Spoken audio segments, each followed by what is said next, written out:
Hello everyone and welcome to another video. My name is Nayiri. If you're new here, I'm a psychiatry resident doctor in LA and I share what my life is like. I'm excited for today's video because we're going to talk all things psychiatry, how to become a psychiatrist.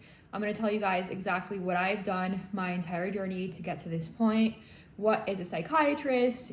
I basically want to share my journey with you guys, inspire you guys about the field of psychiatry. It is not something that I had on the forefront of my mind when I wanted to become a doctor, but I love my specialty and I think it is absolutely special. So this is for all the pre-meds, all the students who are interested in becoming a doctor, maybe kind of thinking about psychiatry, maybe just trying to explore what specialty they want to pursue.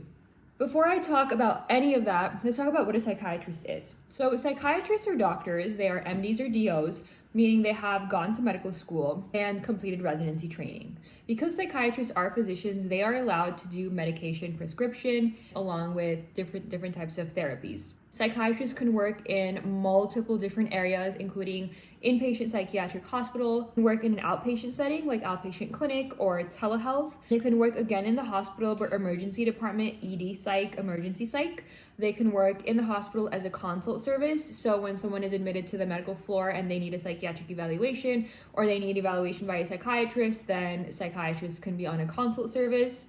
There are also different types of psych fellowships, which I'll talk about a little bit later, but you can also do a child and adolescent psychiatry, you can do geriatric psychiatry, you could do forensic psychiatry, you could do addiction psychiatry, and so you can really make the life that you want based on your interest. Okay, so you decided you want to go to med school. How do we get to this point? So the first thing you have to do is graduate high school and then go to 4 years of university. I went from high school to UCLA, so I graduated from UCLA as my university. So you're in college and then you decided you want to be a doctor, you need to go to medical school. In order to get into medical school, you have to do a couple of things. The first one is complete pre-medical or pre-medicine requirements. So what that is basically classes that you need to have taken, like chemistry, biology, physics, calculus. There's a lot of information online you can get about pre-med requirements, but basically throughout college you have to take those classes and complete those requirements to be able to be eligible to apply to medical school. Another thing that you need to apply to medical school is a standardized test exam called the MCAT, which is the bane of every pre-meds existent. It sucks. It just is one of those things where every step of the way you have to take some sort of standardized test, and the MCAT is one of them. So you also need an MCAT, and then you need letters of recommendations, you need research, you need extracurricular activities, all those things on your application, along with basically filling an application that has a statement of interest. So that letter is basically telling the admissions committee at these medical schools why you want to be a doctor. So let's talk about my experience. I need a coffee break. So if you guys have followed me on social media, you will have known that I actually applied to medical school 2 times. The first time that I applied to medical school, I ended up on a waiting list. I interviewed at some programs, however, I just did not get off the wait list and was not accepted. And so once I realized I was not going to get in that application time, I applied to master's programs and instead I got my master's in public health. And then during that time I worked, and I'll talk about my experiences in a little bit, but I got my master's in public health and then I reapplied to medical school and I got a bunch of interviews and a bunch of admissions. And so I ended up going to a school that I loved. I can say one thing in this video, it's to not get discouraged. It is a very tough, long, and difficult process. And there will be times where you're like, this is not worth it. I don't know if I can do this. I got rejected from all these schools and all these programs. Maybe I'm not good enough. No.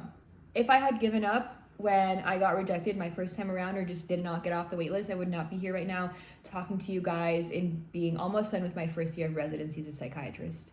So that being said, we're going to go through my medical school application together so I show you guys what I did. So the first thing that you have to show is your academic record. That's basically your grades from college classes that I took to my UCLA courses to my master's of public health courses. It basically will use all that information to calculate your GPA and your science GPA. And then the next thing that I talked about is MCAT. I really did so mediocre on my MCAT, and you can take the MCAT multiple times, but it was so torturous the first time around that I was like, there's absolutely no way I'm retaking this. I'm gonna apply with whatever score I had. And so I just applied with my mid score, and here we are. Then you have a full area for experiences. The first thing that I talked about is my publications. I ended up publishing a book. It's called The Price of Success, Understanding the Cost of Getting a College Degree. I will link it in the description box for you guys, but it is sold on Amazon. The premise of the book is for college students or high school students transitioning to college to show them the importance of focusing on their mental and emotional and physical health while in university and pursuing their education. When I was in college, I really neglected everything about my entire life, my mental health, my physical health, literally everything, because I was solely focused on getting accepted into medical school. That was my one goal in life.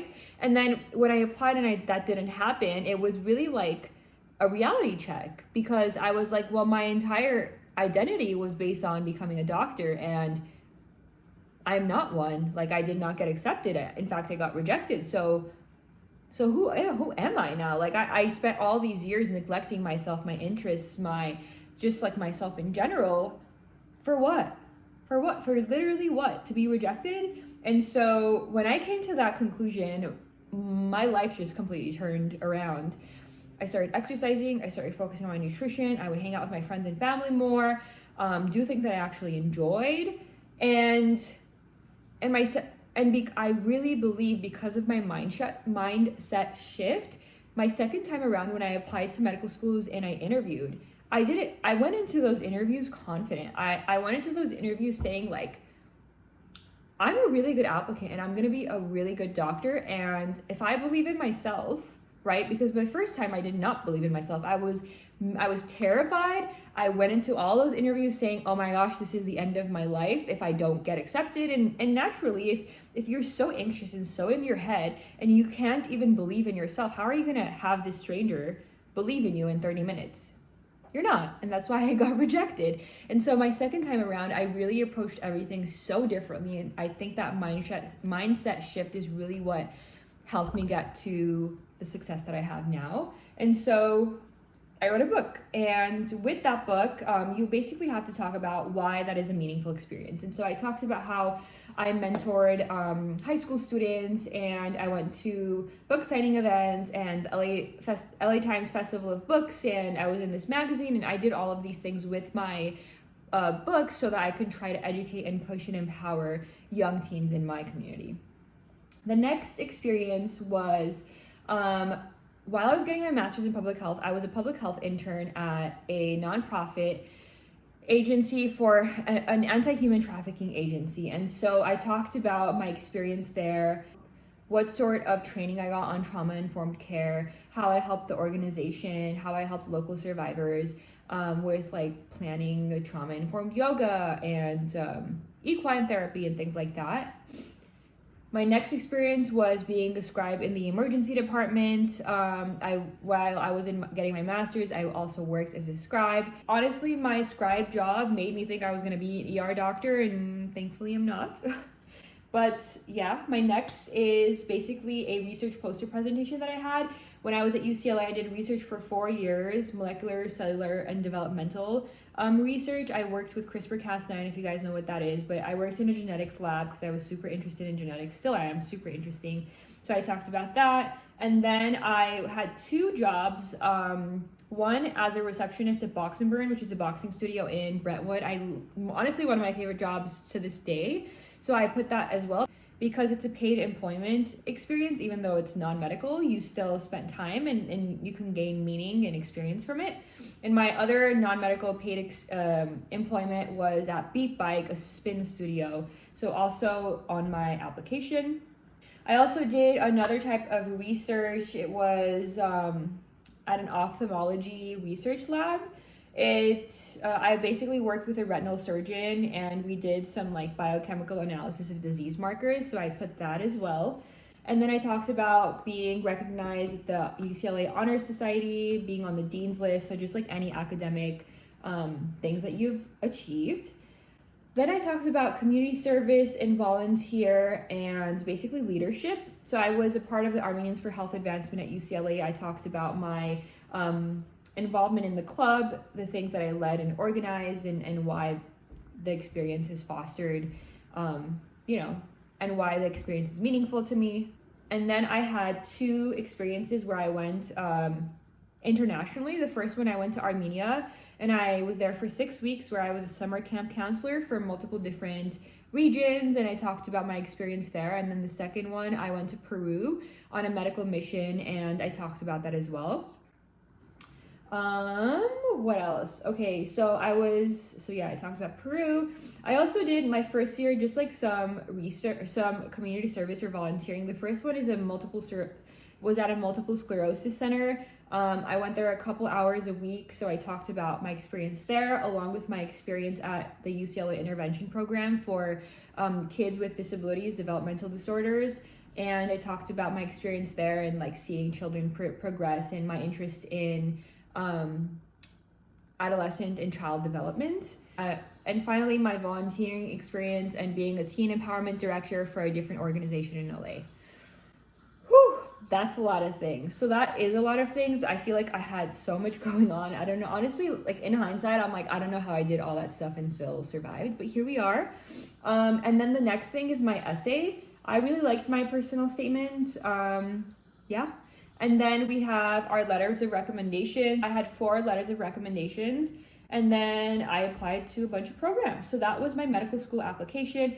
I ended up interviewing. When I was applying, interviews were in person, and then you hear back from the schools, and then you find out if you are accepted or not. I need hydration break.